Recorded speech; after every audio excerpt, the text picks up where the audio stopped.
Yeah. Just first credit to Auburn. Played a better game than we played and came out with a win. I want to just thank our senior players that we honored tonight. I want to thank them for investment in the program and for what they've done over their time here to leave this program in a better place. Wish that we could have sent them out the way that they deserve to be sent out, but we weren't able to get it done tonight. When I look at it here before looking at the film, I see the 6 3 and outs on offense, some of which involve drops, just us making the routine play. I see 215 yards of offense on 4 plays. And so just the need for consistency across the board, I think in all 3 phases. You can't be a good team until you're a consistent team. Again, I saw flashes of promising play, and I saw guys stepping up, but did not do enough to get within 1 score there late and have a chance to put a little pressure on Auburn. So with that, I'm happy to open up with questions. I guess how do you, as you mentioned, like the 200-plus yards on the 4 plays, how do you kind of explain the continued mental mistakes throughout the course of the season when the goal, you said, is force teams to do these sustained long drives where they have to string plays together? Those aren't all mental mistakes. I mean, we'll look at them, but I mean, I saw physical mistakes. I saw, particularly on the second run, again,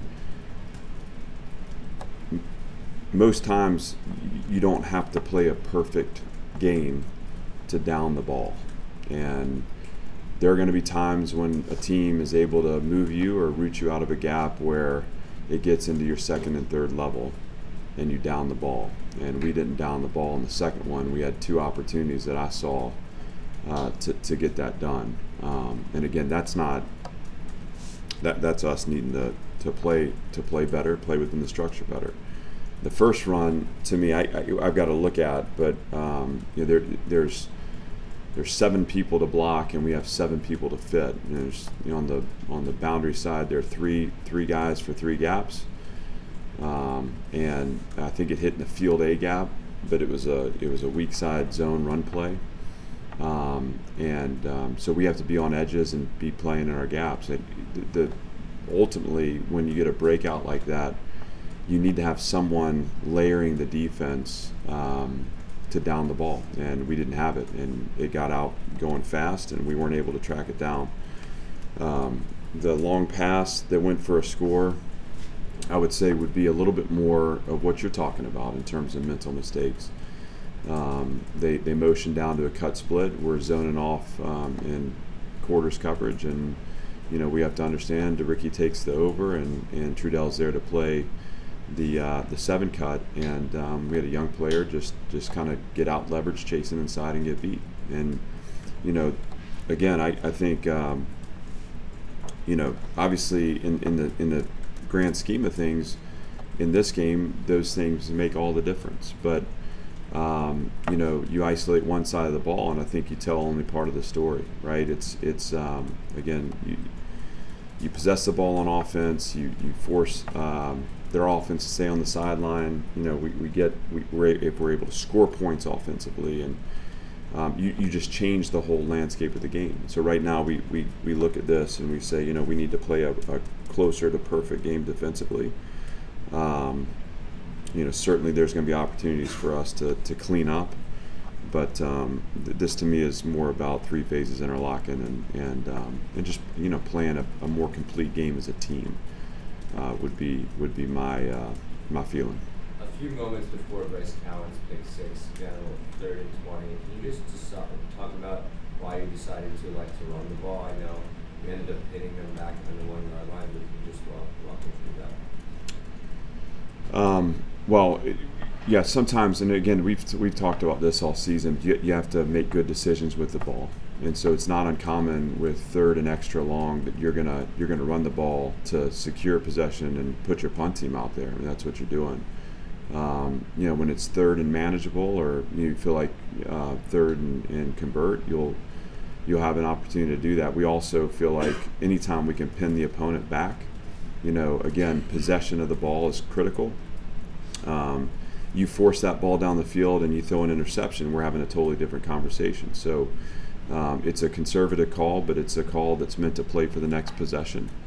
That's not uncommon in football to do that. Now, again, if it's 3rd and 8 or 3rd and 10 even, you might have a different approach. But sometimes you're still running it there to get within a 4th down and go.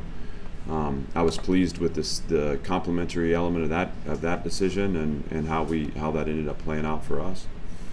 Even if we force a punt there rather than the pick, you're forcing them into a tight punt situation where you're going to get field position coming back out. So the decision there is to play for the next possession. I think that's a sound decision, and I think specifically where we've had problems forcing the ball down the field kept us out of a turnover circumstance. You guys had about 2/3 of your yards in the last 18 minutes.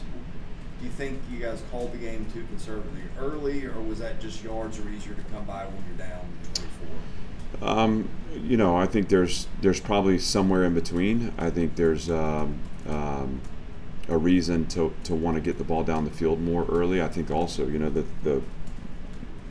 the Ole Miss game and certainly tonight too, it's just finding completions. I'll have to look at the first half and look at our 3rd downs, but I know 2 of those were drops. I think we had an opportunity on one of the 3rd downs on a completion to Jaden McGowan to puncture and to get conversion. We've just got to get the first down in drives, and when you're not doing that, certainly it looks conservative, or it feels like it's just not in rhythm. And once you get the first down, you start moving the ball, and especially as you approach midfield, you get opportunities to open the game up and get the ball down the field. And so there's frustration there just in terms of the inability to get the first down and get the drive started.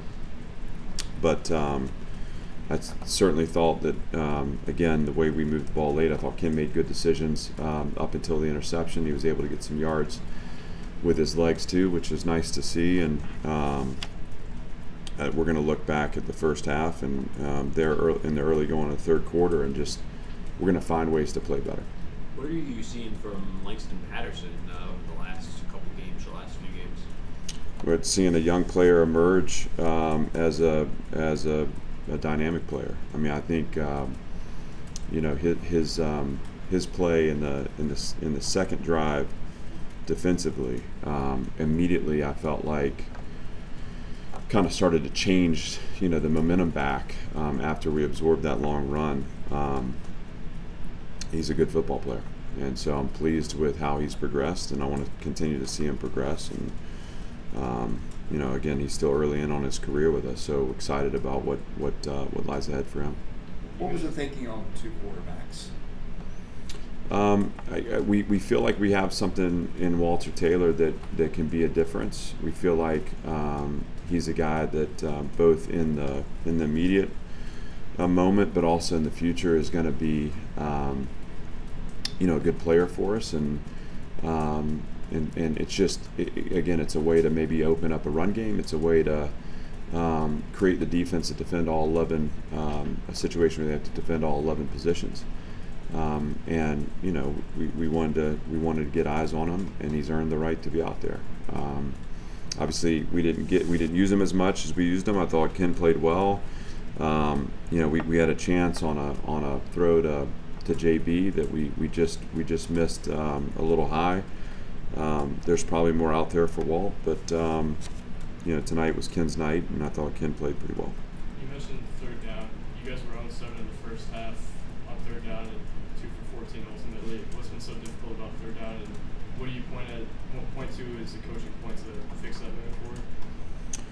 Well, tonight our average yards to gain was too long. I think we were nearing 10 yards on average to gain. So that's gonna put yourself you're putting yourself in a position where you're opened up to blitzes and rushes and coverages that create challenges.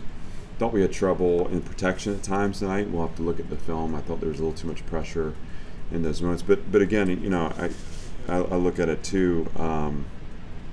We had some drops in there too, and some opportunities to make routine plays that we didn't make. And so it's a combination of those things.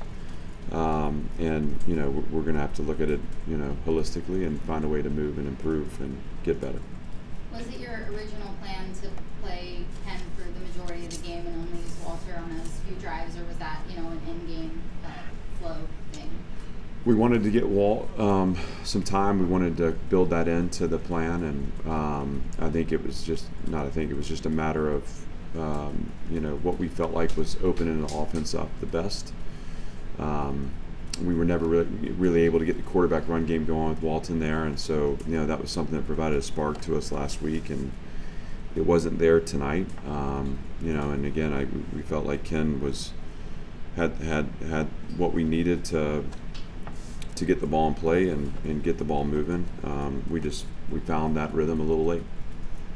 I know CJ's coming back from the injury. Is there also a disciplinary situation going on there? He just wasn't available to play tonight, and we'll look at it moving forward. He's got to keep working himself back healthy, and hopefully, as we get through it, we'll find a way to get him out there.